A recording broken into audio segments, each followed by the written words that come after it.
But I didn't know the specifics. Have you talked to Ned about plan or anything yet? I said hi to him. He said, welcome, and he's happy for me, which is just a little brief convo, but I'm sure that we'll touch base.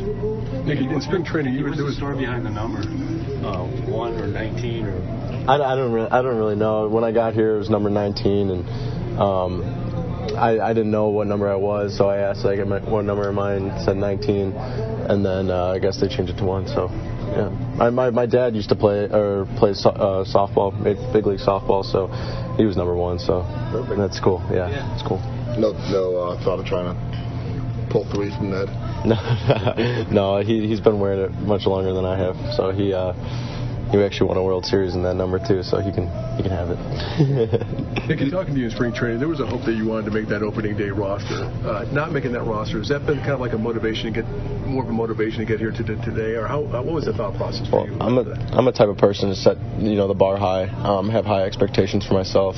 That's just who I am, and it helps me compete on a high level. And when I didn't make the opening day roster, it wasn't like I was disappointed, but I was I want to get to the big leagues, and that was my ultimate goal, is to get there. And no matter how long it took, I was going to do whatever it took to get there, and luckily it happened today. Nicky, you talked about this happening faster than maybe you expected. Was some of that because of like Saturday? When Dayton says it's going to be a little bit, we want him to be down there for a little bit longer, and then the next day you get the call. Was that part of why it happened faster? Was that something? As a baseball player, you tend not to try to listen to all the what they're saying about you and stuff like that. But there was a plan for me from all along, and I knew the Royals had a plan for me, so I just had to believe in them, trust them, and know that whatever they're going to do is going to benefit. I'm going to benefit from, and so I just took it one day at a time. With that said, maybe ignoring some of the noise, you're out there on social media, and fans, especially because your presence, the way you sign autographs and all that, really pull for you. Do you have a sense of the excitement here in town over your arrival? Yeah, I can kind of sense a little bit, but I always say, me signing autographs for the kids and all that, I was in their shoes at one time before, so just being able to pay it back to them and know that, how crazy I was when a big leaguer or someone in the minor leagues was to sign a ball for me, just to do that back for them.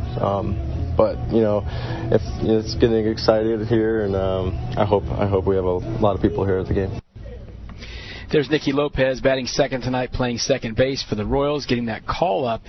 Obviously, Kevin, we've been talking about this guy for weeks, and I know they were high on him when you were down there at spring training when the games had already begun.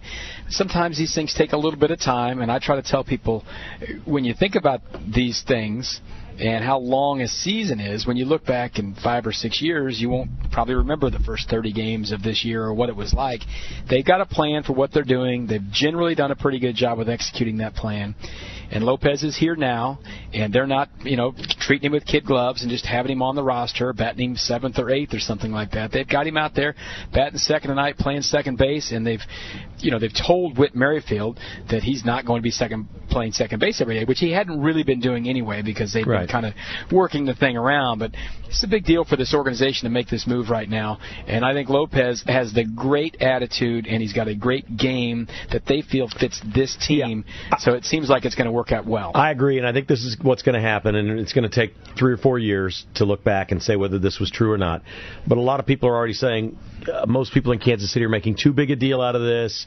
Fans are getting too excited. He's not an MVP candidate, folks. Okay, this is not Adalberto Mondesi. This is not what Dozier's doing at the plate. That's not what he is. The advanced metrics guys project him to be a 280 hitter in the big leagues that doesn't strike out much.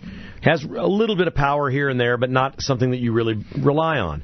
But he doesn't strike out, which means there will be productive outs in that 280. Is it precisely what you want in a number 2 That's hitter? right. And if he draws walks, he's going to get on base at a pretty good clip. And he is an upgrade defensively.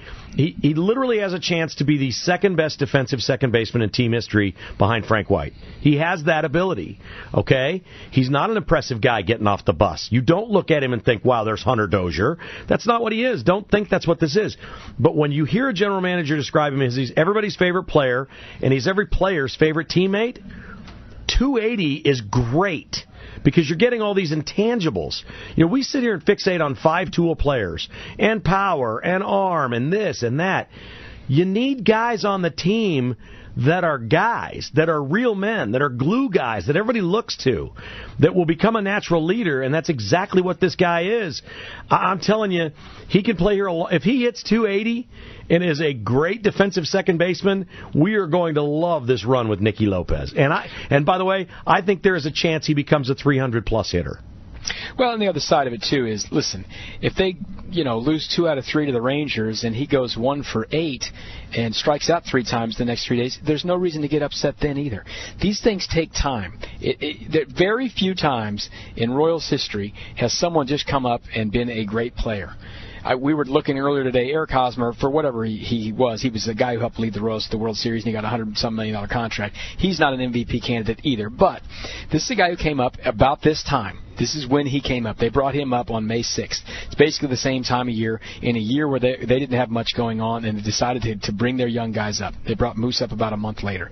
Eric Hosmer had a fine 3/4 of a rookie year. His next year, he was bad. I'm talking 230, a minus WAR, and then eventually he found his way, and he turned out to be a very productive player and did very nice things for this team. So people in today's world, they want to make snap judgments right now and say this is going to be this or that. Don't freak out if Nicky Lopez doesn't come up in this first weekend and play great. You just got to chill. I agree, but he's also not as likely as a lot of players who hit for power to come up and just flail away, and we're sitting here 3 weeks from now going, boy, this is a disaster. That isn't likely to happen with a guy that doesn't strike out very much. If you make a lot of contact, you draw some walks, and you play a good, exciting second base, and you run the bases, you steal, you go from first to third, you do all those little things, you're going to notice that Nicky Lopez is playing. It's not going to be Jorge Soler on a bad night where he strikes out 4 times and you go, well, what was he doing in the game tonight? That won't ever be Nicky Lopez. He's going to be the guy that maybe hits a ground ball to second base that moves a guy from second to third with nobody out, and then they get a sac fly and score a run, and he may go 0 for 4, but you say he did something decent, and did you see the way he played second base? I mean, that's the kind of player he is, and you need guys like that on your team. Oh, they absolutely need that. He's an action player. That's the phrase they're using. That's right. They need a lot of that because they're not. That's how they did this before. They didn't have a bunch of guys hitting 35 home runs when they won the World Series. They had a bunch of guys doing the right thing, playing hard, being alert, being aware, and that's how it worked out. So the other side of this coin, Kevin, is the fact that Whit Merrifield just signed a 4-year deal, and Dayton Moore didn't tell him he was going to play second base every day, but kind of told him, hey, you're our second baseman, okay? And then they ended up making some other moves, and Chris Owings came in, and then they had you'll play second one day, and you'll play right, and you'll play short, and Whit's life has been this, okay? We've talked about this many times. We had him on from the Sprint store about 3 days before opening day, and I talked to him on the air, about what his plan was this year, and he's like, I hope I play second base, but he's always got this chip on his shoulder that he has never really just gotten to do whatever he kind of thought. That's kind of his life. He's still that way, but this guy wants to win, and when he talked to the reporters today, it's pretty cool to hear him talk about how he wants this team to do well, and part of the way they can do that is have Nicky Lopez on this team. It's just kind of been the sort of just kind of what's happened throughout the course of my life, my career. In high school I was a shortstop. I got to college, and about a week into fall practice, I got asked if I could play center field. So I said yeah. Played 2 years at center field. My sophomore year, I was defensive All-American, one of the best center fielders in the country, and as far as college goes. And then going into my junior year, he asked me to play third, second, and right because we needed some more offense out of those positions. And I said sure. College and pro ball, center fielder first couple of years, got asked to bounce around. Finally got to the big leagues, and he was at second. So I feel like I worked, and turned myself into one of the best second basemen in the world, really. And now it's best for this team for me to play outfield, and I'm excited for that challenge. I'm ready for that challenge. I'm excited for Nicky. I really am. He's a great kid, a great player from what I've seen, and I'm excited to see what he can do up here. I really think he's going to help our team. And at the end of the day, I'm sick of losing. I really am. And we think he's going to make us better, and whatever's going to make us better is what we're excited for. Are you going to miss second base? I know you put a lot of work in to be good there.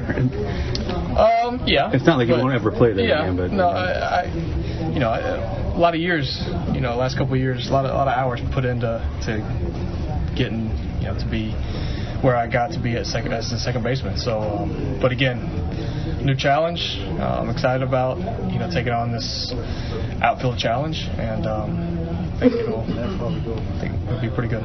Were you all caught off guard by the timing of this? Did you see it coming? Did you not think about it at all? Honestly, I knew at some point it was going to happen with just guys like Nicky and Artie that are down there that deserve to be up here at some point. So they're infielders, they're not outfielders. I've got some experience in the outfield, so I knew this day was coming at some point. Dayton talked about sort of exertion rates, that they didn't want to wear you down. Were you feeling that? Is there anything you're going to do differently to protect yourself? No, I don't want to hate on what Dayton and Ned, said, but I think the whole reason, the growing thing had nothing to do with playing outfield. That was every year at the start of the year, I've got stuff going on, growing, oblique, whatever it is. I think a lot of that is just getting thrown into the everyday course of the season, mixed in with the cold weather. Stuff just gets tight early on in the year, and I'm not worried at all about the exertion rate in the outfield. That's not my concern. Thank you, Whit. You talked about being sick of losing and wanting this team to do whatever. You've been that guy to kind of do whatever. What do you know about Nicky's game? You haven't been a teammate, right? But you've seen him in I played with him in spring training. And for everything I've heard, he's a grinder. Obviously, he's not the biggest guy in stature, but he's going to compete. He's a really good glove from what I hear. And he's just a competitor, and that's what we need. We need guys that'll go out there and compete and do what they got to do to help us win. And we think that's what Nicky is, and looking forward to seeing it firsthand. At SantaFeAir.com and American Standard, they make life comfortable. Let's hear Ned from the dugout today. A lot of moving parts here as Merrifield moves to the outfield and Nicky Lopez moves to the top of the order, batting second, right behind Merrifield, and starting at second base. Here's Ned's thoughts on his new second baseman. What do you expect from Nicky Lopez? What? What do you expect from Nicky Lopez? I expect Nicky Lopez to show up every day and play his heart out. You hit second. Is that where you want him long term? Probably. Yeah. I think so. It's a twofold move a little bit because I want Mondi long term hitting three. So, I could have put him into a situation where we could have hit him seventh or ninth, but I've never done that. I figure you look at Nicky's minor league numbers, he's always been a high on base, a high contact guy. You've got Whit and Nicky conceivably are going to be able to score runs. Mondi and Gordy are at the top of the league in RBIs. So that's what you want. You want guys to get on for your run producers and let them drive them in. So, Nicky's going to eventually get there in a week or so anyway, so just go ahead and start him out there. That's always been my philosophy. What do you like about his game? You've seen him the last couple of spring trainings. I like the fact that he pays attention. That's what I like. Spring training, we would go and play, like the Angels, and everybody'd be sitting on the bench when, Mike Trout came up, except for Nicky Lopez. He was watching every move. Nicky never, ever stopped watching. Nicky was never not paying attention to the game. He's got great work ethic. He's got great tools. He has an idea of what he wants to do offensively. And now you just let him. He'll have growing pains up here.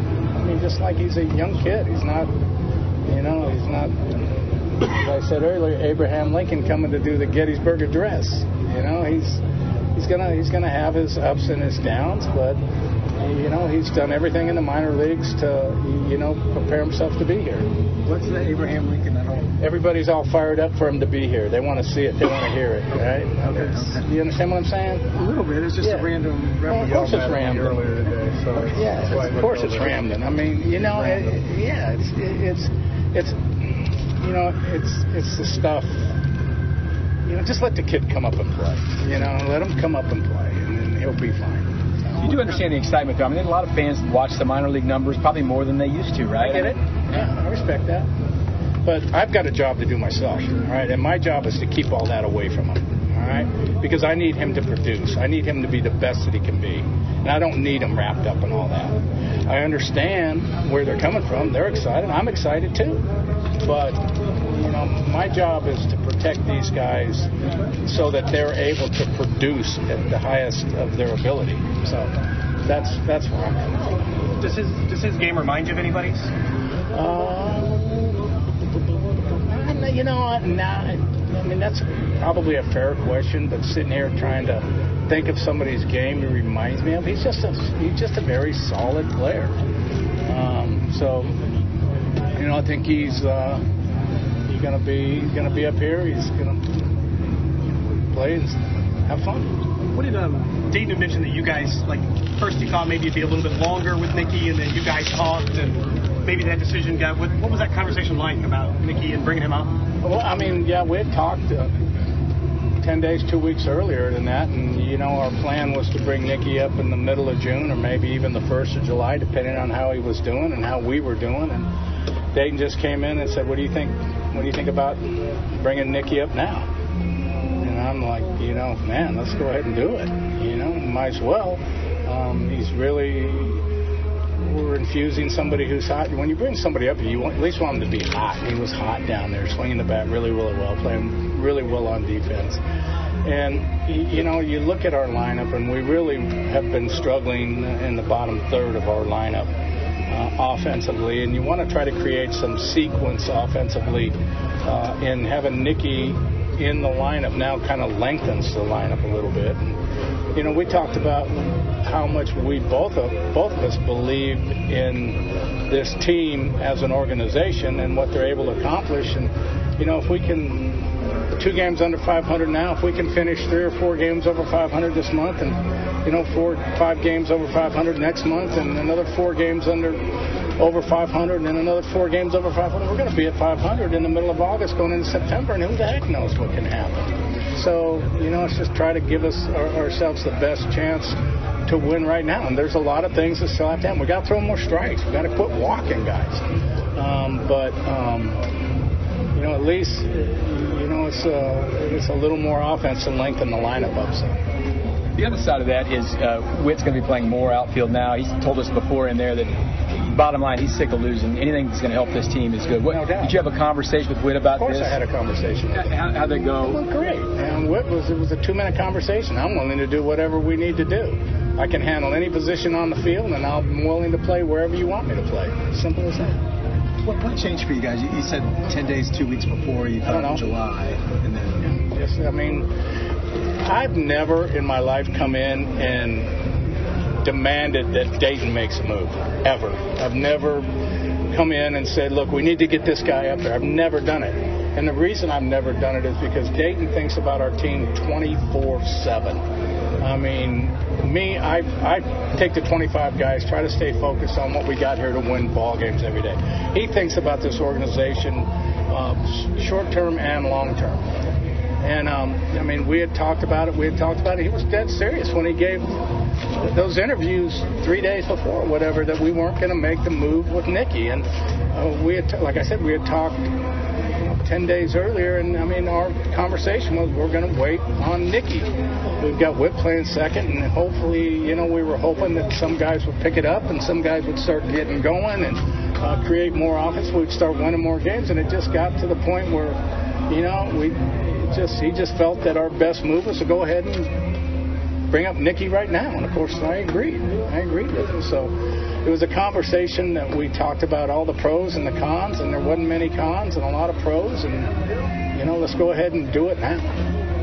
Tonight you got Danny going. He's really looked good his last few starts. It was really good last week. He's looking like what you guys would expect. Danny's really been throwing the ball well. He's been executing well. He's been, you know, he's back to kind of being Danny. You know, he's really establishing his fastball, throwing it for strikes. Breaking ball and changeup have been very, very effective for him. He's done a great job of changing speeds. But, you know, location has been really, really good. And yeah, that's just a sign of him being healthy and being strong and getting back in the swing of things. So that's all good news for us. Ed, you